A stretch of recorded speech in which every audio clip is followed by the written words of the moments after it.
Bonjour, aujourd'hui je vais présenter la conférence que j'ai donnée à l'occasion de la Journée internationale des femmes dans le cadre des activités organisées par l'Association marocaine des droits humains, section Canada, et plus précisément le Québec.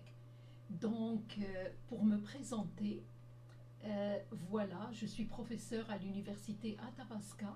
Je suis écrivaine et chercheur et je me spécialise dans le domaine des droits humains des femmes et en général les construits de la sexualité et des genres au Maroc. Cela dit, aujourd'hui, je vais vous parler de la situation actuelle des femmes au Maroc. Notamment, je vais faire une évaluation du dernier rapport soumis par le Maroc dans le cadre de la Convention internationale ou la Convention des Nations Unies de l'élimination de toutes les formes de discrimination à l'égard des femmes, qui est connue en français par le terme de la CEDEF, l'acronyme de la CEDEF. Donc quand je parle de la CEDEF, je fais référence à cette convention. Cela dit, cette convention, elle est plus connue par son acronyme en anglais, la CEDAW. Juste pour être précise, le rapport soumis par l'État du Maroc a été reçu le 16 janvier 2020. Alors, pour introduire mon sujet, je veux dire que j'ai structuré la conférence en deux parties. Une première partie, je présente les rapports en question. Quand on parle des rapports dans le cadre de la CEDEF, de quoi parle-t-on au juste? Et la deuxième partie, je vais faire une présentation donc finalement de la situation des femmes au Maroc. La première partie, le Maroc a soumis son rapport et dans le cadre de ce rapport, le Maroc, il dit au comité de la CEDEF les étapes, les démarches que l'État a fait pour éliminer les discriminations qui pèsent à l'égard des femmes. Donc, entre autres, je vous ai mis ici deux extraits. Le premier extrait qui porte sur l'article 7 et qui nous dit que la Constitution dispose que tous les hommes et toutes les femmes jouissent à égalité de tous les droits et libertés fondamentales, etc. On voit également que dans l'extrait 2, l'État du Maroc nous rappelle que le Code de la famille a consacré un ensemble de droits pour les femmes, entre autres dans le cadre du mariage, etc. Donc c'est des démarches positives. Par contre, quand on connaît la réalité sur le terrain, il y a un décalage entre les démarches que le Maroc fait, l'État du Maroc fait, pour éliminer les discriminations à l'égard des femmes et la réalité. Donc il y a un très grand décalage. Dans ce cas, en tant que chercheur, on fait des recherches dans d'autres rapports internationaux, des rapports nationaux également, pour voir ce qu'il en est. Le premier rapport que j'ai consulté, c'est le rapport annuel qui est produit tous les ans par le Forum économique mondial sur les inégalités femmes-hommes dans le monde. Le dernier rapport a été produit au mois de mars 2021. Donc quand on voit ce rapport, la première des choses qu'on constate, c'est que le Maroc se classe 144e sur 156 nations. Et quand on regarde ces nations-là, on voit que la quasi-totalité de ces pays, ils vivent soit une période de guerre, soit des périodes de grande instabilité politique, notamment comme l'Afghanistan, le Yémen, l'Irak, le Pakistan, la Syrie, le Congo, le Mali, le Tchad, etc. Le Maroc se situe à peine quelques degrés mieux que l'Arabie saoudite, qui pourtant, il pratique la ségrégation des sexes. Ce qui soulève donc la question, pourquoi cet écart entre ce que l'État du Maroc dit et la réalité? La première des choses donc à garder à l'esprit, c'est que les délégués qui représentent le Maroc à l'étranger, dans le cadre des projets des droits humains, font partie des élites de l'État. Donc si on veut savoir ce qui se passe, il faut consulter les rapports des droits humains et des droits des femmes qui sont produits par les acteurs qui travaillent par en bas. de fait, l'un des grands acteurs qui produit des rapports parallèles au comité des conventions internationales, et ici le comité de la CEDEF, c'est l'association marocaine des droits humains. Donc ils ont produit un rapport parallèle qu'on appelle en arabe At-Taqrir al-Mouzawi, etc. Donc j'ai consulté ce rapport-là également. Donc le comité de la CEDEF, il reçoit le rapport soumis par l'État du Maroc et les rapports parallèles qui sont produits par la société civile, et de toute façon ils ont des rapporteurs qui travaillent sur le terrain, et à la suite de l'examen de ces rapports-là, le comité de la CEDEF, il produit un autre rapport qu'on connaît sous le terme de la liste de points et de questions que le comité adresse à un État donné, et ici au Maroc, à l'État du Maroc. Donc quand on travaille avec plusieurs documents, on peut brosser un portrait de la situation des femmes. Donc gardez à l'esprit que ces discriminations dont je vais vous parler sont beaucoup plus graves pour des catégories de femmes plutôt que d'autres. On sait qu'il y a des femmes, des groupes de femmes qui sont plus défavorisées, plus inégales face aux inégalités qui pèsent sur les femmes que d'autres. Alors il y a les femmes rurales, les femmes immigrantes et réfugiées, les femmes âgées, les femmes veuves, les femmes handicapées, les mères célibataires et leurs enfants. De même, il faut garder à l'esprit qu'il y a des circonstances plus aggravantes que d'autres, notamment on est en période de pandémie ou de fin de pandémie, donc ça a eu un impact très grave sur les femmes.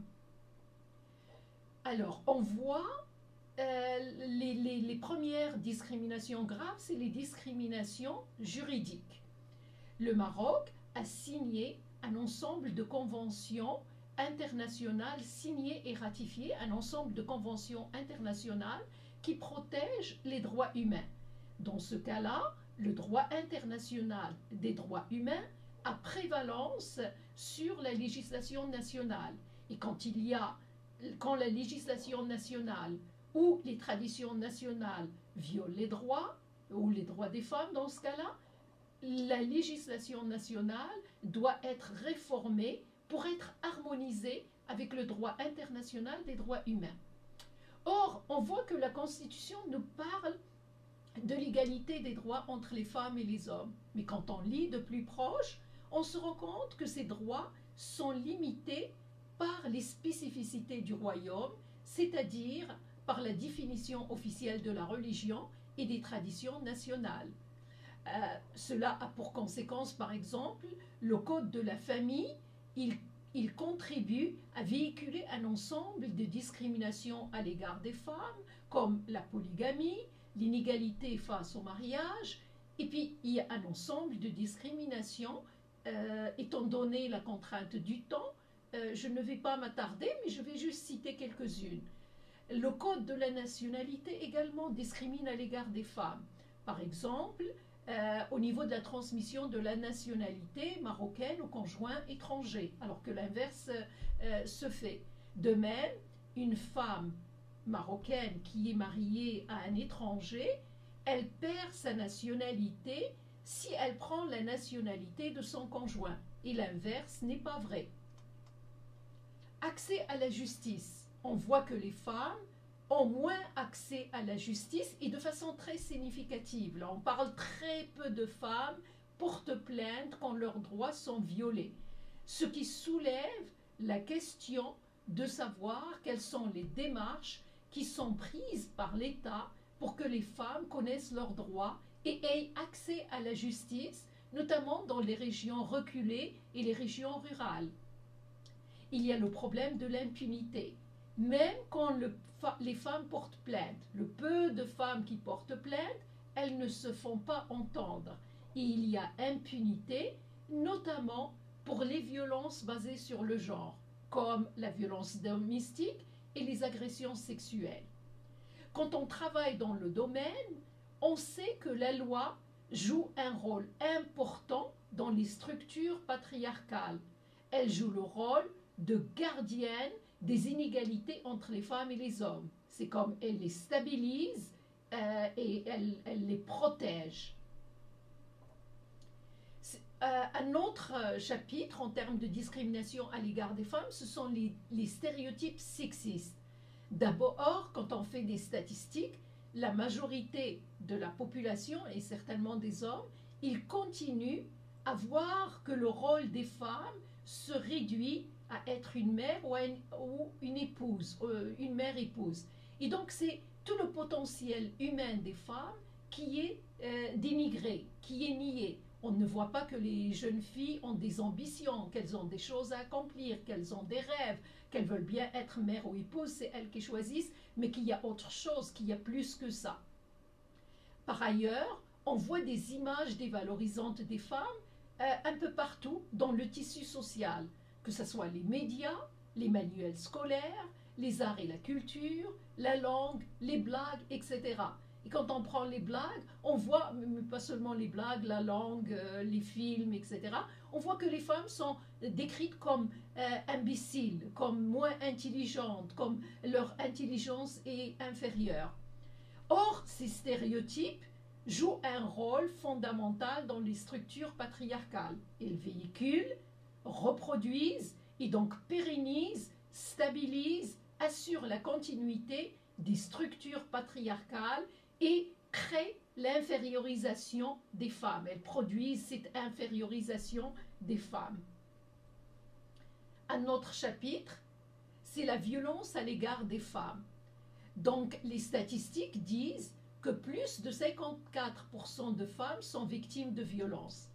Mais la réalité est beaucoup plus élevée que ça, parce que la violence dans la société marocaine, elle est banalisée de façon générale. Par exemple, il y a quelqu'un qui va commettre toutes sortes de violences physiques à l'égard des enfants, et on va dire « Ah, reka yirabbi oulado » ou là « Ah, fihom tsara »« Ah, drari fihom tsara ». Non, ça s'appelle de la violence, point. Et ce n'est pas acceptable. De même, la violence à l'égard des femmes, elle est banalisée. On va dire, ah, il a trouvé sa sœur avec quelqu'un d'autre. Qu'est-ce que vous voulez qu'il fasse? Il l'a félicité? Non, il va la battre. Non, ce n'est pas acceptable. C'est le déni de l'autonomie personnelle des femmes. Et la violence reste la violence et elle est condamnée. On voit qu'il y a une absence de formation des juges et des agents de police en matière de reconnaissance de la violence à l'égard des femmes. En général, il est banalisé dans le tissu social et on va essayer de réconcilier le couple ou alors les femmes victimes de violence avec la personne qui les agresse. On continue de blâmer les victimes au lieu de leur rendre justice, notamment les victimes de viols et d'agressions sexuelles. Donc on va dire aux femmes qu'est-ce que tu portes ou qu'est-ce que tu lui as dit ou pourquoi tu sors à telle heure, pourquoi tu n'as pas été accompagnée, alors que ce n'est pas les victimes qu'on doit victimiser ou qu'on doit blâmer, c'est les agresseurs et les prédateurs qu'il faut punir. Par ailleurs, il y a insuffisance des services de soutien dont refuge, assistance médicale et juridique, assistance psychosociale et offre de réparation aux femmes. De même, quand on travaille dans le domaine, on sait que la violence fait partie des mécanismes, des structures patriarcales qui maintiennent les femmes dans une position subalterne. Ça veut dire on inculque au corps des femmes, on inculque à une victime qu'elle doit être docile et soumise. Donc même quand elle a conscience que ce n'est pas acceptable qu'elle soit victime de violence, elle n'arrive pas à se défendre, elle fige sur place. Donc on lui a inculqué la soumission et la docilité et la peur d'autrui, la peur de s'exprimer, la peur de dire ce qu'elle pense. Ceci explique que les femmes sont inégales quasiment à tous les niveaux dans la sphère publique. Elles ont un accès inégal à l'éducation, inégal à l'emploi et aux soins de la santé. Accès inégal à l'éducation, notamment pour les femmes marginalisées, les femmes rurales. Et on voit que les femmes ont un taux de participation très faible au marché du travail, 19%. Il y a un recul par rapport aux autres années, c'était à peu près 24-25%. Or, l'autonomie financière, l'autonomie économique pour les femmes est primordiale.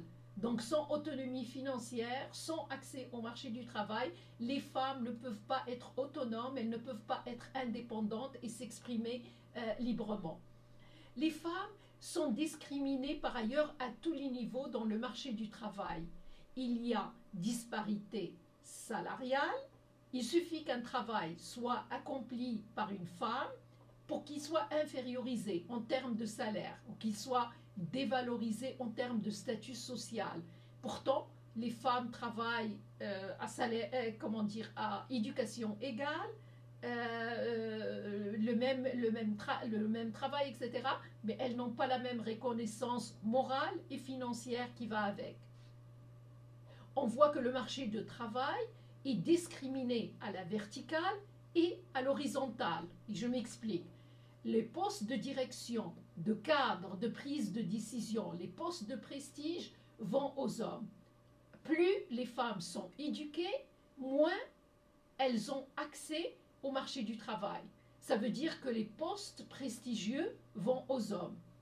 De façon similaire, il y a discrimination à l'horizontale. Il y a ce qu'on connaît comme les secteurs féminins et les secteurs masculins. Par exemple, les ouvrières qui travaillent dans le textile ou encore dans l'agroalimentaire, elles sont beaucoup moins payées que les ouvriers qui travaillent dans la mécanique. Mais cela ne s'explique pas. Ça reste la vie humaine d'une femme vaut la vie humaine d'un homme et vaut la même reconnaissance. De même, on voit que les travaux masculins, les emplois masculins comme plombier, comme mécanicien, ils sont beaucoup plus payés que les travaux accomplis par les femmes, comme réceptionnistes, comme secrétaires. Donc tous ces emplois-là sont beaucoup moins payés, sont moins reconnus que ceux accomplis par les hommes. Et pourtant, pourquoi? Quelle légitimation on trouve à cela? Il n'y en a aucune. Ça explique que les femmes sont concentrées dans des secteurs qu'on appelle des secteurs informels, et alors que les hommes sont les secteurs formels. Ça veut dire c'est un emploi avec un contrat, avec congé payé, retraite, etc. Mais la majorité des femmes, elles travaillent dans les secteurs informels. Ça veut dire il n'y a pas de contrat, il n'y a pas de garantie de travail, il n'y a pas d'assurance maladie, il n'y a pas de retraite, etc. Ça explique la féminisation de la pauvreté. Ça explique que les femmes sont beaucoup plus pauvres que les hommes. Ça explique également toutes sortes de violences à l'égard des femmes au travail. Il n'y a pas une protection adéquate des femmes, notamment quand elles travaillent dans le secteur informel. Donc quand on analyse le marché du travail, on voit qu'il fonctionne comme un patriarcat public. Ça veut dire c'est un patriarcat public avec des groupes de dominants, ça veut dire les groupes des hommes, et de dominer les femmes qui sont dans des positions de subalternes, de soumission, de docilité. Donc on est rapport supérieur-inférieur au masculin-féminin. Il y a en plus la double charge de travail. Donc même quand les femmes travaillent, même quand les femmes contribuent aux dépenses du foyer à 50% ou un peu moins ou un peu plus, c'est elles qui assurent les tâches ménagères. Et dans ce cas-là, le patriarcat, le foyer est une sorte de patriarcat privé où il y a un groupe social de privilégiés qui se font servir, et puis il y a des femmes qui sont là au service d'eux, qui sont dans une position de servilité. Il y a la traite humaine, un autre chapitre, la traite humaine, le tourisme sexuel et l'exploitation de la prostitution. Les principales victimes sont les enfants et les filles marginalisées, les travailleuses domestiques, les travailleuses immigrantes au domicile et les immigrantes illégales. Et l'État ne leur offre aucune protection réelle. Par ailleurs, le système judiciaire est clément à l'égard des prédateurs et des agresseurs. On note également une absence de programme de soutien aux prostituées qui veulent quitter la profession. Par exemple, des programmes de formation artisanale ou professionnelle pour qu'elles puissent avoir un salaire, un gain-pain qui leur permettrait de quitter la prostitution.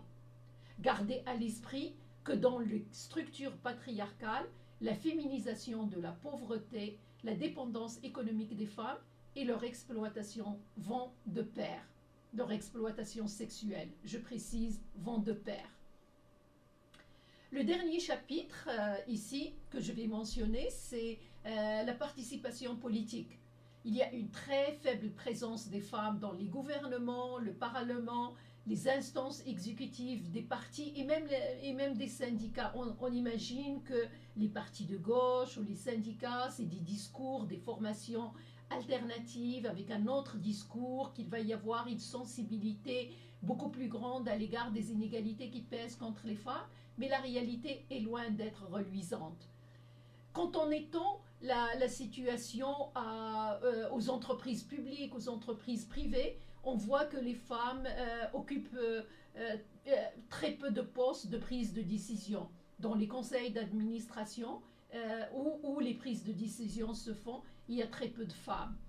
Donc finalement, ce que nous dit cette faible présence des femmes, que ce soit au niveau politique ou dans les entreprises, dans les prises de décision, ça nous dit que dans les structures patriarcales, il y a une conception du pouvoir au masculin. Quand on imagine le pouvoir, on imagine un visage d'homme. Ça ne peut pas être une femme. En conclusion, donc ces rapports nous indiquent qu'il y a une prévalence des structures patriarcales, même au XXIe siècle, où beaucoup de pays, beaucoup de nations ont évolué. Malheureusement, l'évolution des mentalités, mais aussi des pratiques, suivent très lentement au Maroc. Pourtant, quand on connaît la société marocaine, quand on fait des recherches dans le domaine, il y a un mouvement de femmes au Maroc et ce mouvement existe depuis 1940 et puis elles travaillent d'arrache-pied ces organisations-là. Il y a aussi une société civile très importante et très active, et notamment l'Association marocaine des droits humains. Elle produit des rapports, elle travaille sur le terrain dans le domaine des droits humains, mais aussi dans le domaine des droits des femmes. Il y a également des artistes, femmes et hommes, des militants et des militantes, des intellectuels des deux sexes, des chercheurs et des chercheurs des deux sexes, qui travaillent dans le domaine pour conscientiser la population, pour faire des recherches, pour produire au niveau de l'avancée des droits des femmes et de la prise de conscience au niveau des injustices qui pèsent sur les femmes. Donc finalement, quand on analyse la situation, on arrive à la conclusion qu'il y a un manque de volonté politique. Nous sommes en présence d'un État autoritaire, et un État autoritaire, c'est une élite qui gouverne et qui appelle l'ensemble de la population, hommes et femmes, à se soumettre, et on est en présence d'un système patriarcal, donc c'est autoritaire et en même temps patriarcal, qui appelle les femmes à se soumettre dans la sphère privée et dans la sphère publique. Donc la première condition pour l'avancée des femmes, c'est la démocratie. Donc il n'y a pas un régime démocratique avec des institutions démocratiques, il n'y a pas de progrès ni pour les hommes, ni pour les femmes, et certainement pas pour les femmes.